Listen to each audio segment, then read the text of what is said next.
This is English shorthand dictation number 104 and the dictation speed is 140 words per minute. Ready?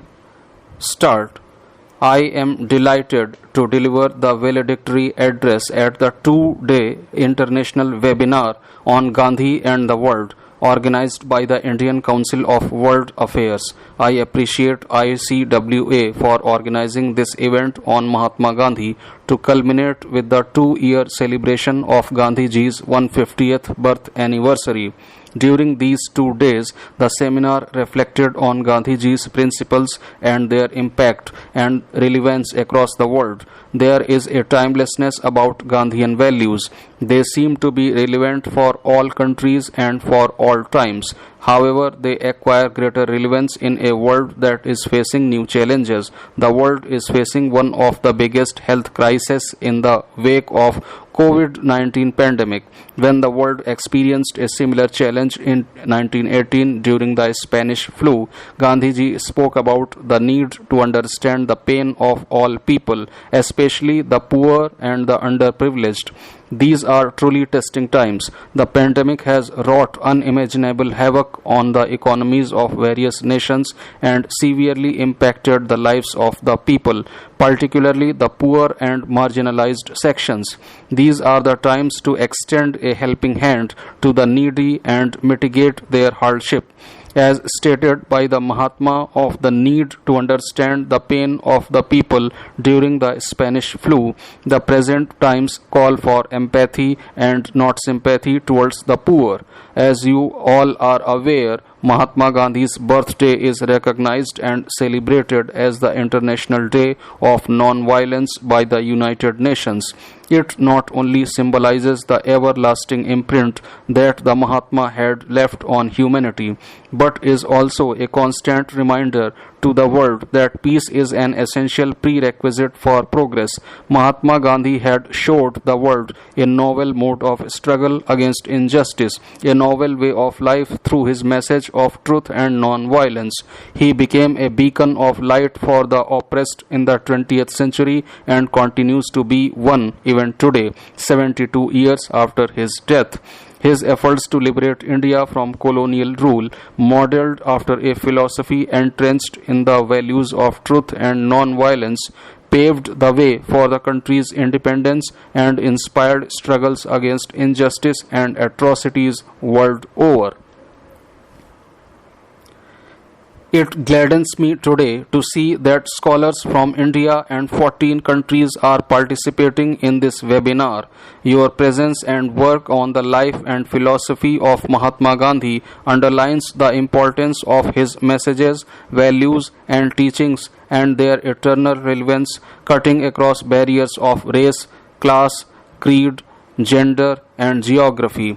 While Satyagraha and Ahimsa were the two pillars of the Mahatma's philosophy, what is most inspiring in the Mahatma's life is his unwavering belief in the innate goodness of humanity. Mahatma believed that there are no evil people, only evil deeds. In a world where incidents of terrorism, warfare, and heinous crimes are shaking one's faith in humanity, one must always remember the teachings of Mahatma Gandhi. The universal themes of truth, non-violence, and peace are probably more relevant today than ever before. The world has changed significantly since the Mahatma was assassinated in 1948. From the development of the hydrogen bomb to climate change and global terrorism to growing materialism and the extraordinary growth of IT, it is a world that is questing for sustainable development.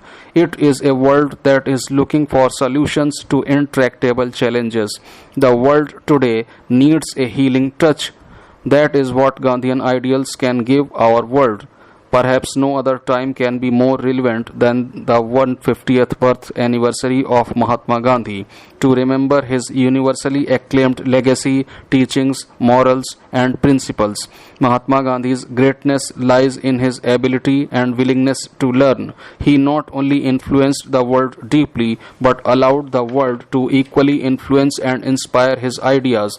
Mahatma Gandhi's views and principles will continue to be the guiding light for over overcoming various challenges facing the humanity, from promoting sustainable development and self-reliance to combating terrorism.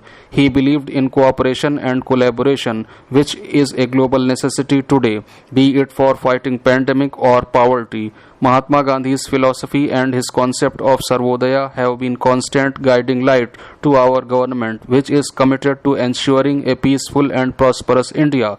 To carry forward Mahatma Gandhi's emphasis on cleanliness, Prime Minister launched the Swachh Bharat Abhiyan to realize the goal of clean cities and villages across the country. In the world raven with the social, political, economic as well as environmental problems, revival of Gandhian ideals is the need of the hour.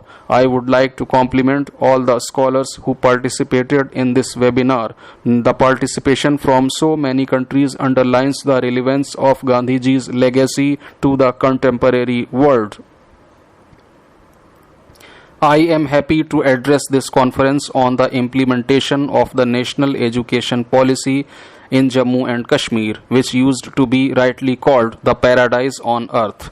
Through this conference, we must deliberate the methods and devise the ways to restore this region its glory using education as a tool. In my opinion, there could not be a better way to realize your dreams than through education. The National Education Policy, approved by the Union Cabinet in July 2020, is nothing short of a revolution. So far as Jammu and Kashmir is concerned, I have been meeting and interacting with school children from the region at Rashtrapati Bhavan every year. In my own experience, I can say it with conviction that Jammu and Kashmir is a reservoir of extremely intelligent, talented and innovative children. I feel that the implementation of the education policy will produce students with ignited minds. Such youth would unleash the hidden potential and take India to greater heights in future. The unfolding of India's growth story rests on the talent and energy of its youth. Our nation has an unprecedented demographic dividend, but it can be realized only if the young people constituting a substantial segment of the population become skilled, professionally competent, and above all, educated in the real sense. In this regard, the National Education Policy will prove to be a milestone. I firmly believe that education is the biggest catalyst for change and the youth is the most potent agent of social transformation. Whenever these two forces have come together, they have changed the course of history. Jammu and Kashmir is a land of rich and diverse cultural traditions. From Hinduism to Buddhism to Sufi Islam, all faiths and beliefs have found home in the cultural ethos of this land. This peaceful and shared coexistence manifests in the lives of its people. We should always remember that education brings people together. It is ignorance that divides. Jammu and Kashmir since time immemorial has been a center of literature and learning, science and spirituality. The creative innovations of Kashmiris in almost all areas of art and thought have been highly significant.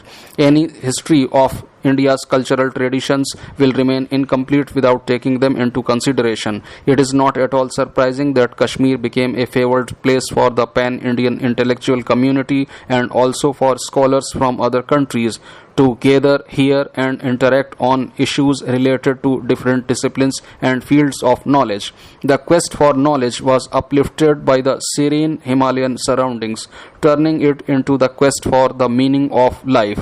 I feel that a land with such a great and shining past should strive hard to add new chapters of excellence and achievements to its history. I wonder why the land of such scholarly accomplishments cannot walk along with the rest of the world on the path of progress and academic excellence. If we want to ensure that our children and youth excel in life, we have to ensure value-based education for them. To understand your value system, you need to understand your roots, your tradition, and rich cultural heritage. This understanding cannot be complete without taking your mother tongue into consideration. In this context, I feel the National Education Policy has done a great service. The most encouraging feature of the policy is that it adheres to the cultural ethos of each region. The three-language formula which is envisioned in this policy is of immense significance and can promote multilingualism as well as national unity. However, there will be greater flexibility in the three language formula, and no language will be imposed on any state or union territory. Education is the biggest enabler. It enables us to take charge of our destiny, and we want to enable the youth of Jammu and Kashmir to become masters of their fate.